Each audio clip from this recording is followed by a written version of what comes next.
I am very happy today good captainship Mehedi Hasan Miraz ওর ক্যাপ্টেনশিপে কিন্তু আমরা জিতেছি অনেক দর্শক কিন্তু হতাশ হয়ে গেছিল ওরা ওপেন একটা পার্টনারশিপ করেছিল কিন্তু তারপরে কিন্তু মেহেদী হাসান মিরাজ কিন্তু সেই চমক ঘুরিয়ে দিয়েছে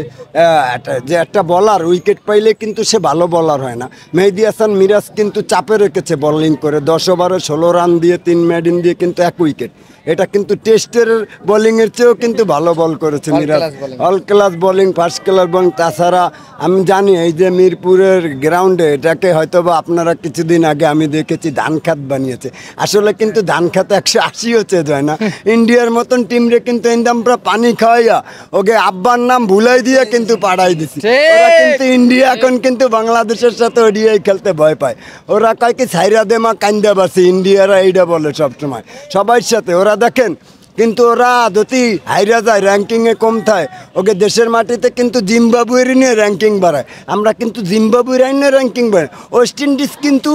বড় টিম বা এই ওয়ার্ল্ডের ভিতর বড় টিমের সাথে জেতা মাইনে অনেক একটা ভালো যেরকম যদি আমি মনে করি আফগানিস্তান যদি মিরপুরে এসে খেলে 10টা খেললে 10টায় হারাবো ওদের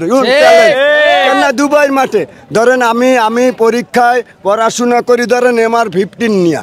সারা বছর এখন যদি শাওন আসে পরীক্ষা তো ভালো হবে না আমরা এই পিচে প্র্যাকটিস করি গামিনীর পিচ কোন তাহলে